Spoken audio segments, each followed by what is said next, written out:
Did you ever think you would make it? I feel I'm so close I could taste sweet victory. I know this life meant for me. Yeah, why would you bet on Goliath when we got Bet David? Valuetainment, giving values contagious. This world of entrepreneurs, we get no value to haters. How they run, homie, look what I become. I'm the one. All right, so at the beginning of the year, December, I call 2023 will be the year of investigations, and it's proving to be right, left and right. And by the way, it's not even over with. This is just the beginning. Today was a circus show, obviously, with what they're trying to do to the former president. Some are saying, well, this is what he did, and we have to, nobody's above the law, and we got to get him, and we got to do this, and we got to do that. And then some are saying this is the weaponization of the justice system to use to eliminate a potential candidate. But there's some people that are saying, wait a minute, that's not really what's going on. Did you see what happened today with the 500-page Oppo research that came out against DeSantis, which Tom will comment on? What do you mean by that? Well, they just released it this afternoon. I don't know if you saw this or not. We'll talk about that as well. Dems dump a 500-page of DeSantis opposition research. Wait till you see what's on this website. We'll go through this together for you to see. So some are saying, well, I think this is happening because the real person they're going after is DeSantis. They want Trump to win it, so DeSantis cannot go for the general because he can beat him in general, but he can't beat Trump in the primary. There's a lot of different things that's going on right now. Having said that, this is a sad day, to be honest with you. This is not a good thing that's going on. No. For the country. It's just because what this does is revenge politics continues, but it's about to go to a whole different level. Don't forget, Trump's got how many kids? He's got Ivanka. 4 kids. He's got Eric. He's got Don. He's got Tiffany. And he's got Barron. Oh, Barron, 5. Okay, he's got 5 kids that he's got. All of them have the genetics of this guy who's a fireball. And the one that may end up being the one that causes the most mayhem for these guys, the youngest one, who's just 16, 17 years old, because he's witnessing this the most. Mm-hmm. So you have to know that this kid is living with this rage. So you're essentially creating the second or the third, another like a Kennedy type of a legacy with 5 kids that are going to remember how you treated their father in a situation like this. Now, Tom, if you can, I got a bunch of thoughts I want to get into it.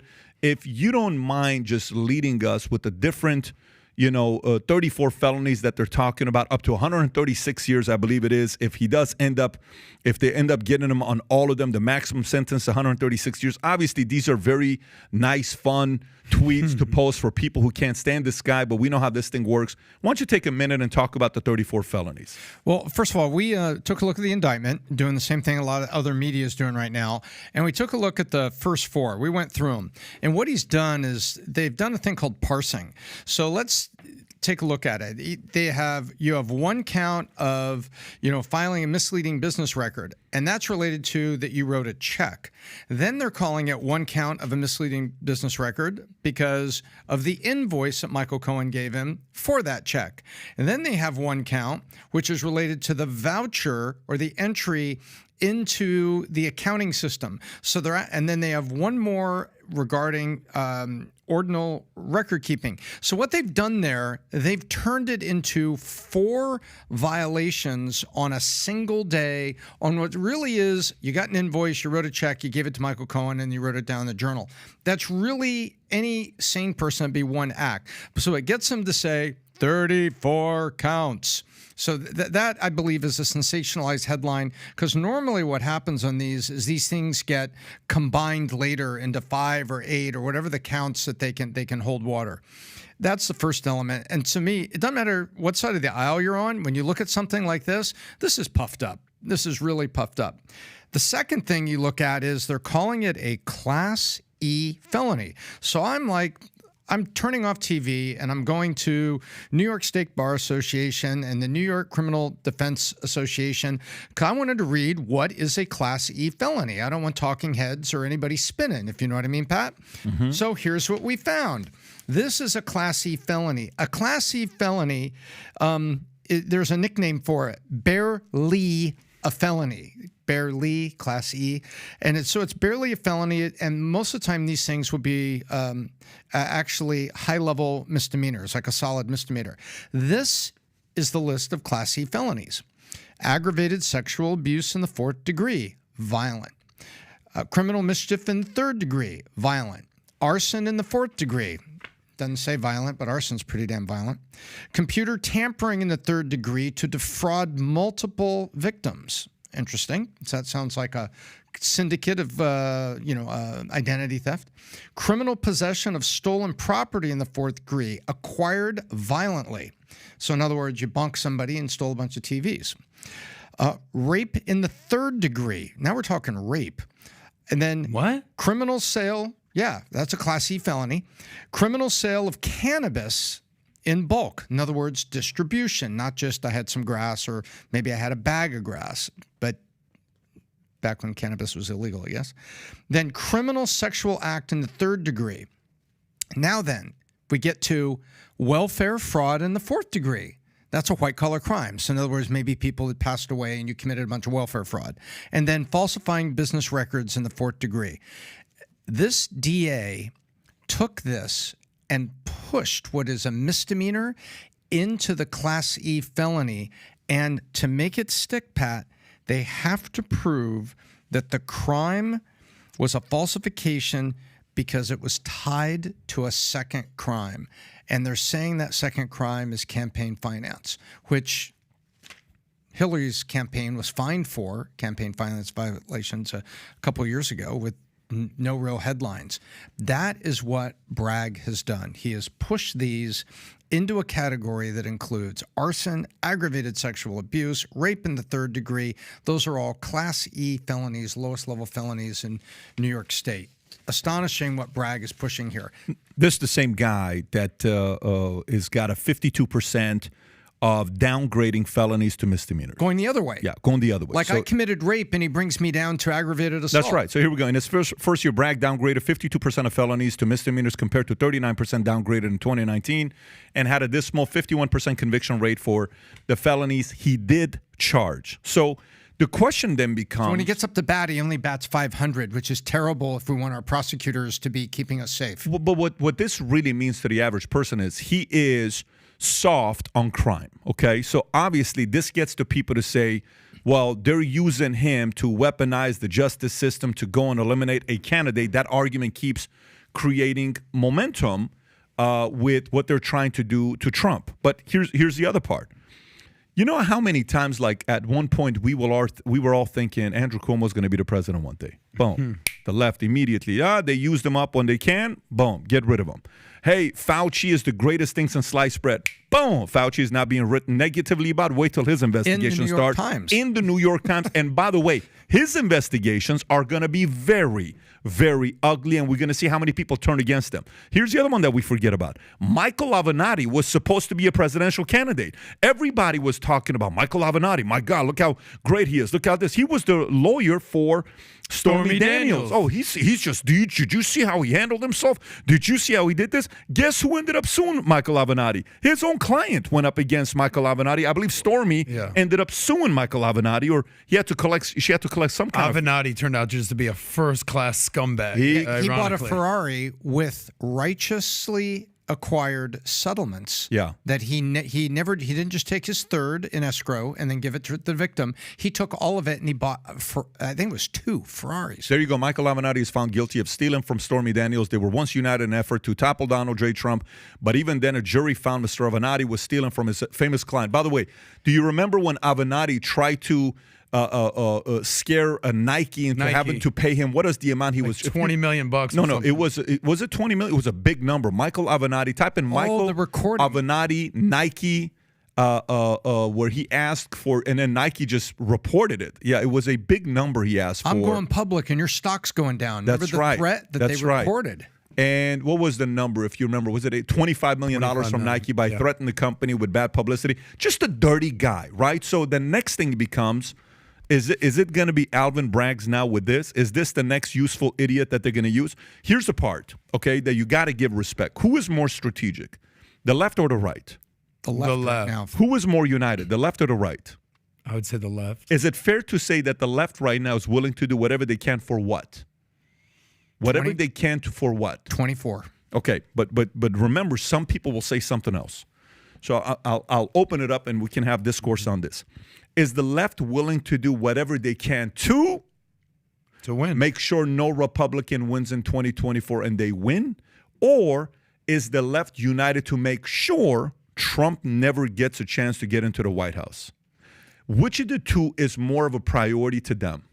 I think defeating, neutralizing Trump in any way they can is more of a priority because he is a strong, positive, galvanizing force for the middle America voters. And so many things are showing, like in COVID, to have been a fraud. I think people are waking up, and I think they will do anything to keep him out of the ring. That's not the guy they want in the ring. Okay, so then if you can go to the Apple against DeSantis, show this, the Apple research that came out today against DeSantis.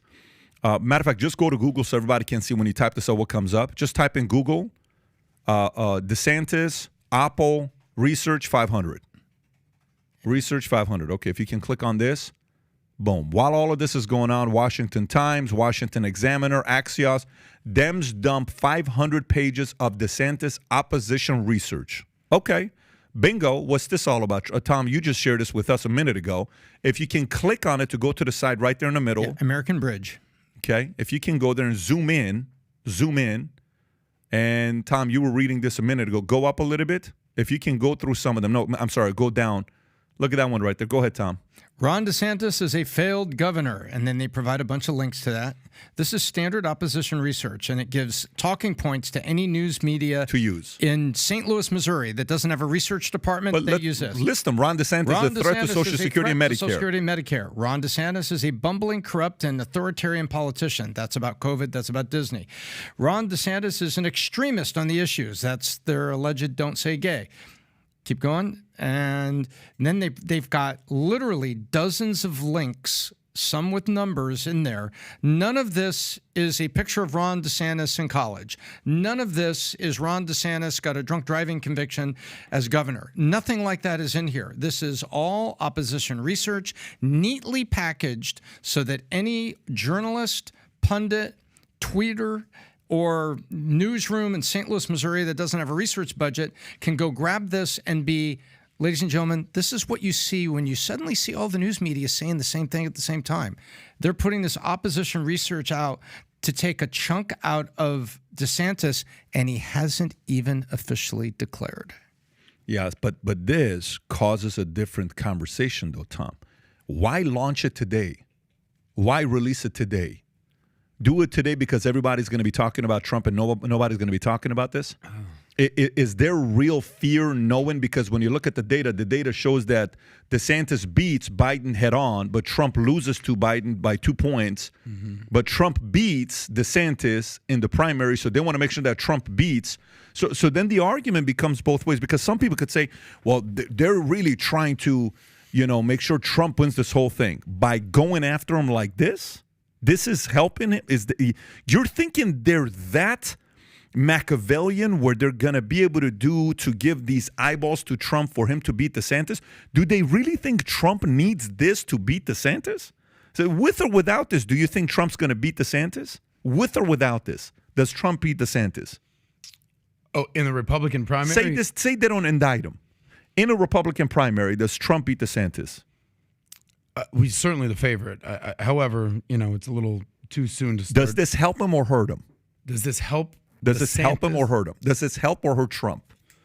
I think Trump's going to use some of this Oppo research himself on DeSantis, to be honest with you. I think, if there's anybody that's been calling out DeSantis more than anybody, it's been Trump. But hear me out with the question. Does this help Trump more to beat DeSantis, or did he not need this to beat DeSantis?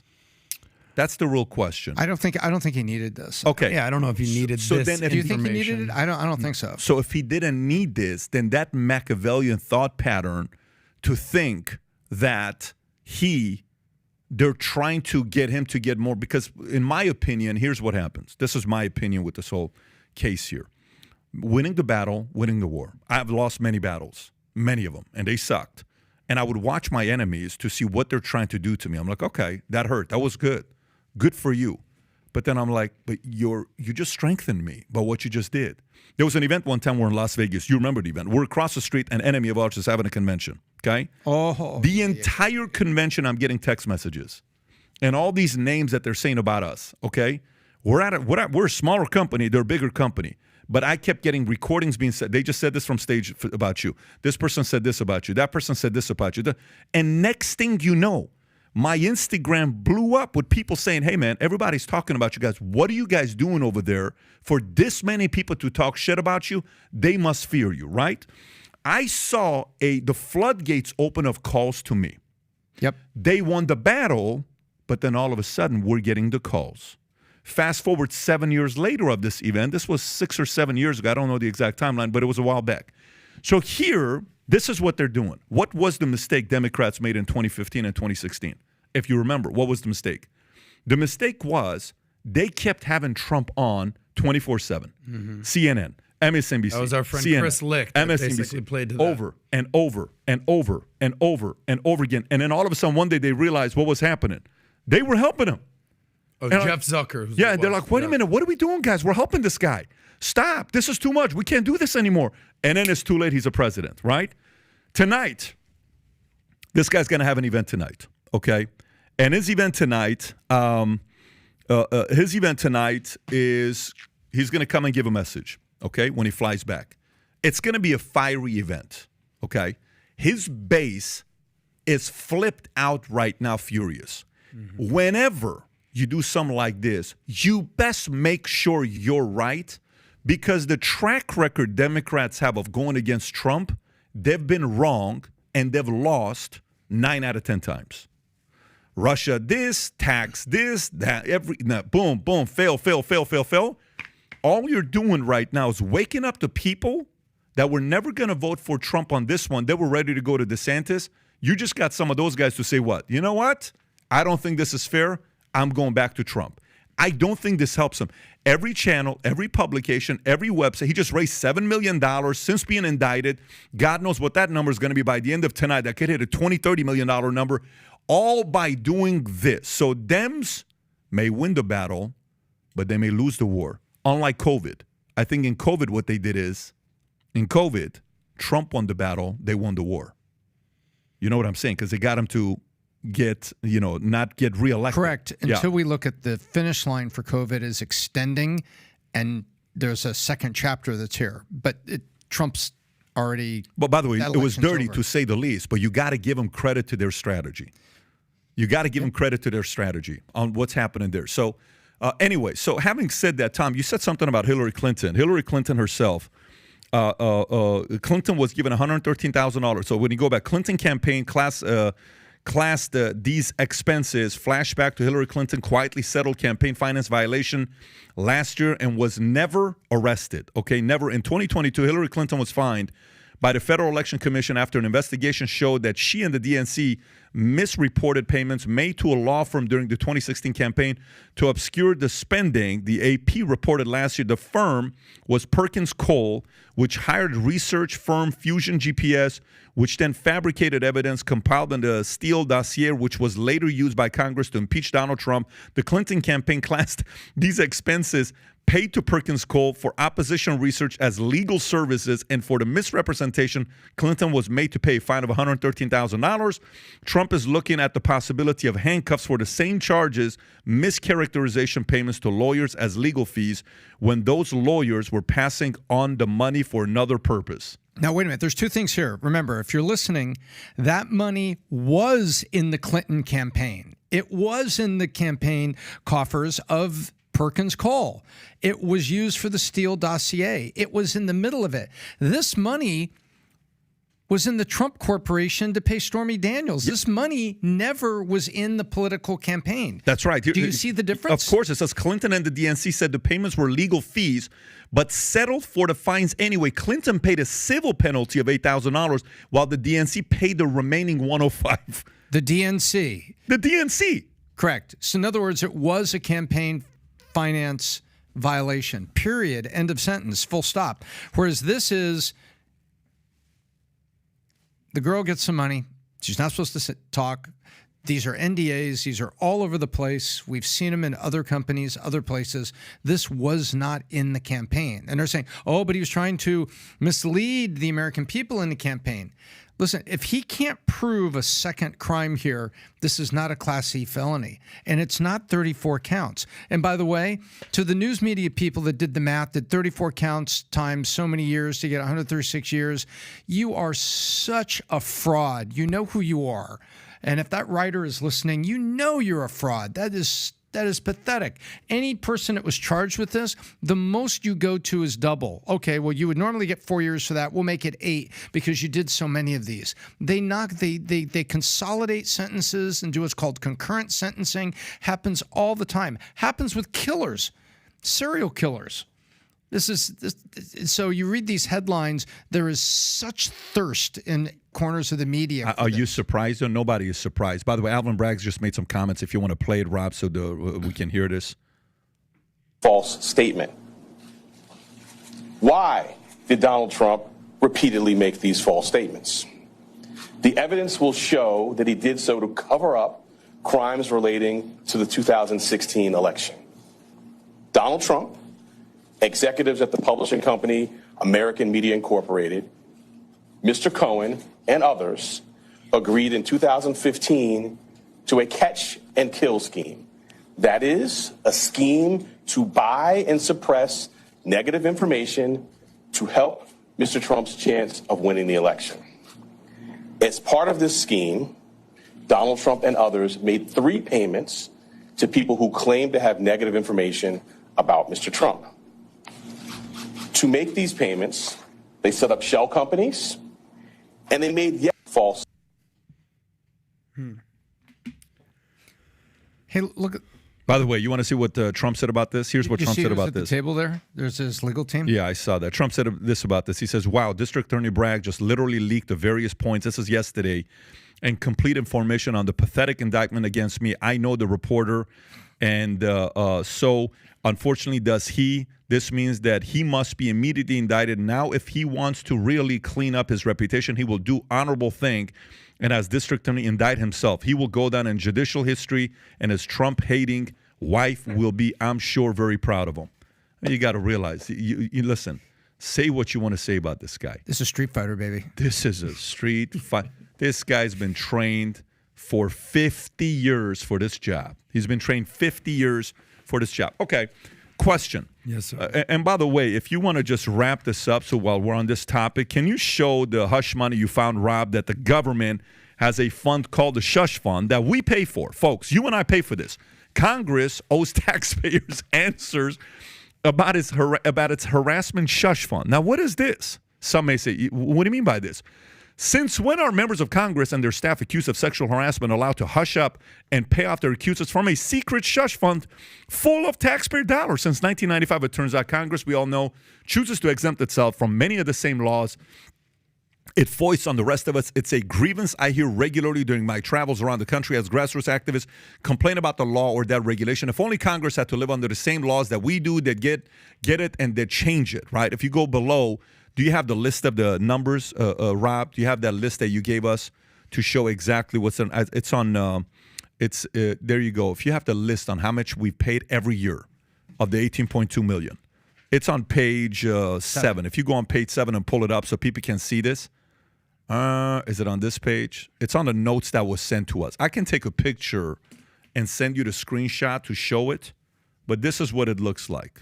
Okay, if you don't have it yet. And while we're pulling that up, when you dive into research on this, there is bipartisan intimidation. So when a congressional aide or page, as they're called, assistants, and you have promising college students from all backgrounds get a chance to go to Washington, work in a congressman or a senator's office doing this and that, and then all of a sudden you're getting invitations for stuff, and then the invitations get heavy, and then all of a sudden you're like, stop grabbing me. And it's literally sexual harassment.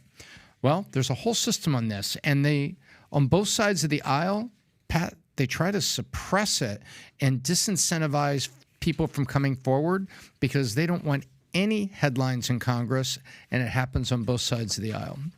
Rob, you got that picture for Let's Pat? take a look at this. So settlements every year since 1997. They came up with this in 95, the Shush Fund. If you can zoom in a little bit more so they can see it. 1997, it was 6 cases. Settlements at $39,000. Then we had a big year of 16. $103,000. You can see that in 2002, there was a lot of mess going on there. $3.974 million on 10 of them. Then you go 2007. That's 397 each. I bet one of them was probably a big one. It could have been a bigger name that we know about.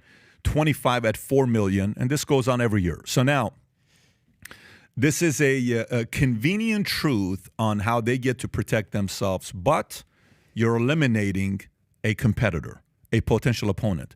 Tom, right now, a couple names I'm going to give to you, and I want to see both of you guys how you think they're processing this. Obviously, everything right now is purely opinions. And Rob, if you can put a poll down there and put a poll saying, does this help Trump or does this hurt Trump? Let's see what the answer is going to be on the poll. Tom, what is DeSantis' camp thinking about right now? What is Biden's camp thinking about right now? What are Dems thinking about right now? What are Republicans thinking about right now? What I mean by Republicans, Tom, I'm talking a camp, McConnell. I'm talking about, the folks that are not necessarily a Trump Republican, the rhinos, right? So DeSantis, okay, Biden's camp, Trump's camp, Republicans, and Dems. What are they thinking? I'll take a couple. Maybe Adam will take a couple. I'm going to take McConnell, and I don't think McConnell's happy. McConnell is a good legislator. I think when he sees this indictment, any lawyer or person is going to look at this and they're going to think about the Clinton campaign finance, and he's going to be sitting there thinking, man, this is weak, and they're really getting this guy revved up. So I don't think McConnell's going to be very enthusiastic about this at all. The core, the RNC, I don't think the RNC is happy at all. I think they've seen the opposition research. They see things come out. I think they're scrambling a little bit, and I don't think they're happy. I think that I'll go to someone like Chuck Schumer. I think Chuck Schumer is going to put on a brave face in public, Pat, but I think behind closed doors, Chuck Schumer is raising eyebrows and maybe he looks a little bit like the Emperor of Japan. I fear we have wakened a sleeping giant.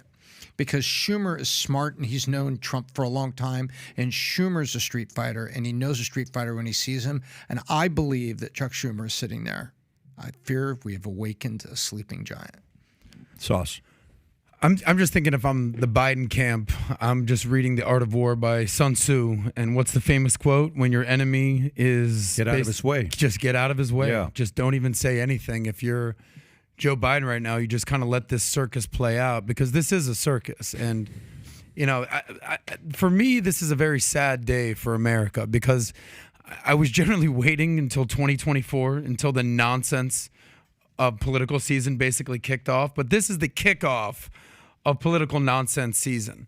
So more than anybody, I'm sure there are a lot of people on the left that are celebrating this. I watched Stephen Colbert the other day, and you're talking about someone who used to be, when he was doing the Colbert Report and Daily Show, just such an awesome, just instinctual comedian. At this point, to be a great comedian, you need to basically have the art of surprise, but there's no surprise at this point. He basically...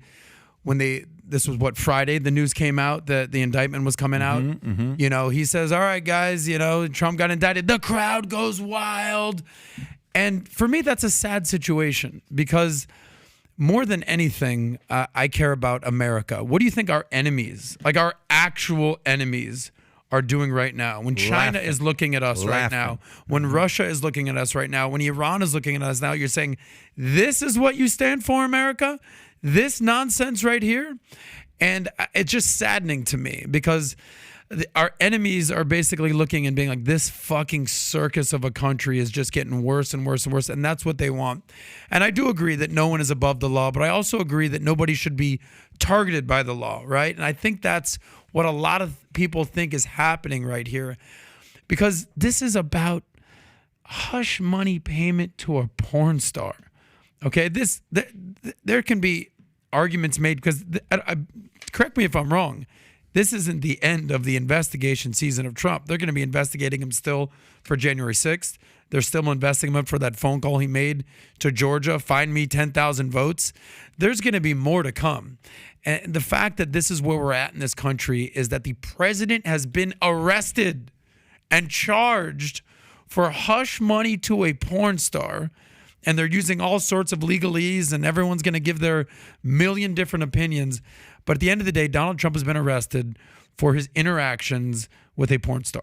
You know, it's wild. While all of this is going on, we're having a live podcast on Thursday with Giuliani and Rubin. Yeah. If there's anybody qualified enough to talk about what's going on with this for that Thursday night podcast that we're having, it's going to be Rudy, because he's gone through this mess so many times the last 50, 60 years.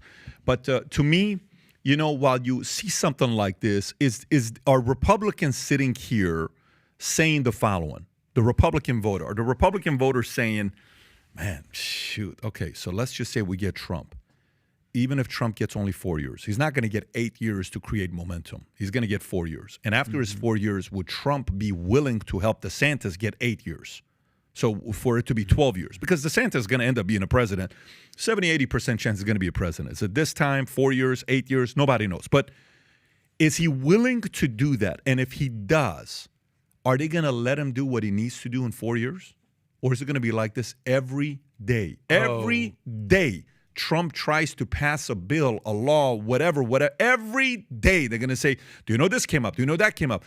And the average Republican voter is saying, dude, do I really want to mess with this for another 4 years? Then the MAGA voter is saying, no, this is exactly the guy that's going to get the job done. Who else do you want to put in there? Okay? The moment they're done getting rid of him, they're going to target DeSantis next. So whether you like it or not, they're going to target anybody that's on the right side. This is the right guy to come and get the job done. For you as a voter, how do you process this as a voter? You're a guy that's a policy guy, okay? You're not a guy that's like, you're more about who can get the policies done and get the job done. How does this get you to be concerned about whether any of the policies that need to be get done, will he be able to do that in that 4-year period? Well, yes, I'm a policy guy, and on one hand, but over the last 2 weeks, as this has been slowly coming to a boil. And I've been, I don't just look at certain media and get myself revved up because I'm only looking at NBC and, 80% of that goes one way and it frustrates me. I'm looking at this now saying, you know what? This country needs to fight, and we need to fight back and against what is slowly becoming this standard. And you don't do that mildly. You don't do that with policies. You have to do that very deliberately and very strongly. And we saw it happen with the Tea Party. We saw it happen with Reagan. Go back and take a look at this country, the Reagan-Carter election. Didn't have the internet, didn't have all that, but there was a lot of tension. There was a lot of stuff going on. And it took a strong force to come back and drive it. And so, yeah, policy people may work in a bipartisan way, but Pat, that's only when Congress is functioning as a bipartisan cooperative Congress. If they're not, then you need the strength. You need to draw the line. You need to hold the line. And it's a new world we live in, and I am a very pissed off voter right now with what I'm seeing. I'm angered to action, not to revenge, but I'm angered to action really forcefully. I'm not going to go lightly with friends and family that I talk to. I'm going to be very logical, I'm going to be Tom, but I'm going to be pretty direct with them about what are you standing for? This is not a mamby-pamby time. This is, you got to say, this is your country. This is what you want. You want to be like the Brits who have prime ministers for 10 minutes. We've seen that. 3 prime ministers in the last, 18 months? And yeah. And over what? Well, we didn't like Brexit, and Boris is a drunk. Okay, 3, 2, 1, and a vote's out. You want that? You want a revolving door? Or you want leadership and people to get shit done? Excuse me. That's where I'm at right now. Shit's real when Tom is cursing. Yeah, exactly. I think you hit the nail on the head, is that, like, looking ahead, what do the next 4 years look like with Trump? And one can argue that it's going to be even uglier on both sides after all this plays out. Because, Trump's famous for saying, if you come at me, I'm going to come at you 100 times harder, right?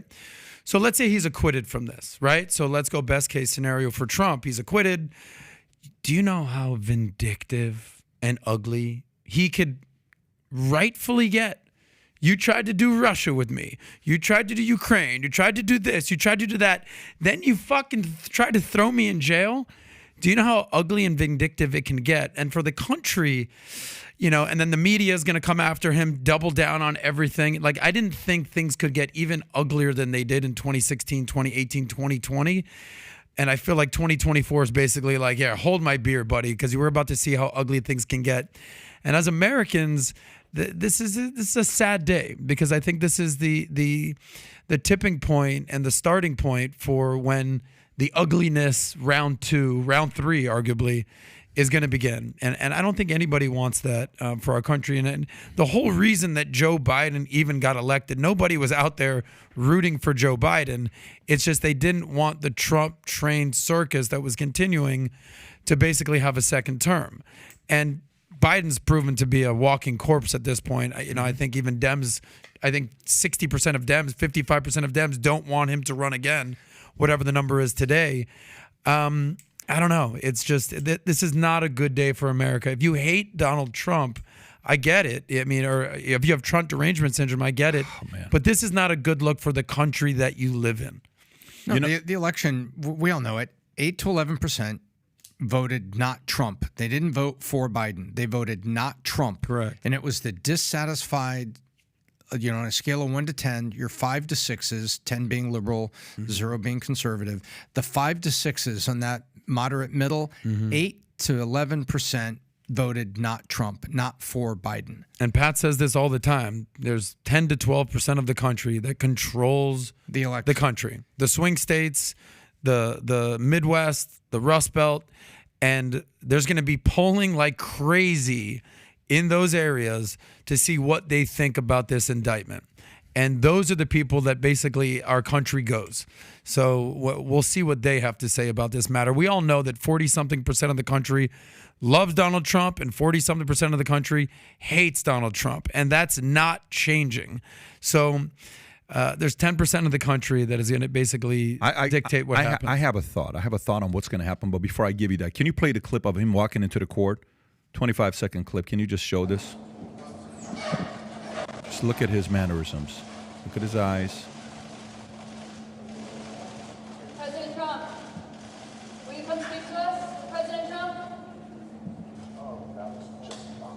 Oh, my God. They just play this clip on loop. Let me just tell you. If he is No, there's our friend Jason Miller over there. Get from, what's it, Getter? What was it called? Yeah, Getter. If you... He's right there with Trump, huh? If you think Miller about how he's wired, okay, which is coming after you, do you know what this guy is thinking right now? Think about what he's thinking right now. They publicly humiliate. Let me tell you, like, for me, okay, you may beat this guy. He's got 5 kids. He's got grandkids. This bloodline of Trump is not going away. They just effed up for 80 years is what they just messed up with. Not 10 years, not 20 years, 80 years. For 80 years, you're going to have to hear this last name. 80 years. And there's only one strategy you can use to prevent that name from coming up left and right. And you know what that strategy is. Some try to do that with Kennedy, okay, with that strategy. But this one's not going to go away for a minute because Trump is more like Joseph Kennedy than he's like John F. Kennedy. I don't know if you know the difference, Tom. Obviously, Joseph Kennedy was Absolutely the guy that you feared, vengeance, I'm coming after you, I'm going to come, versus John F. Kennedy was the guy that never wanted to be a president.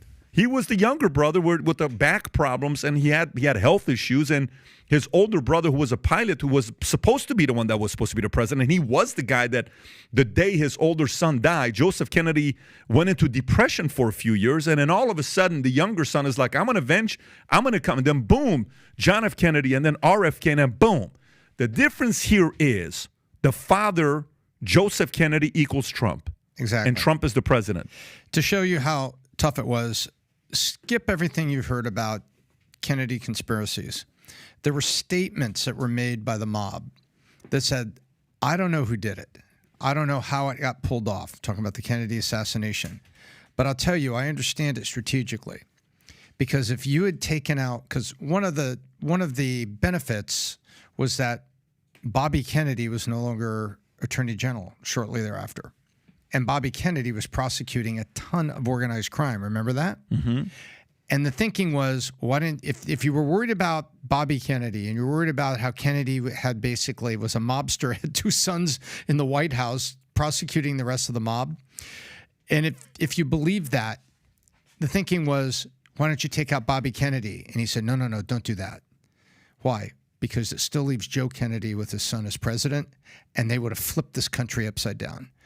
And I believe that when I read that assessment, I think that's the right assessment they made. That if Bobby was really the target, why don't you just kill the Attorney General, send a message to the family? No, don't do that.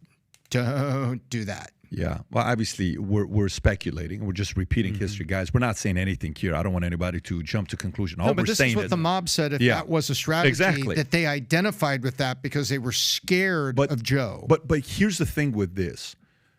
You know, I talked to a guy who just had a conversation with Trump earlier today, okay? Won't give the name. He says, we had a call, and we had to talk 14 different issues together.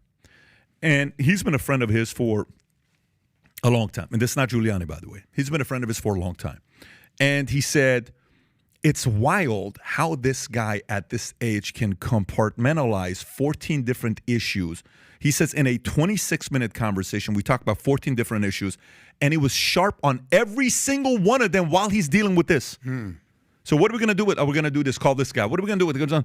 He's like, he is so flippin' sharp. Meaning, do you trying to tire this guy out? He's not there yet.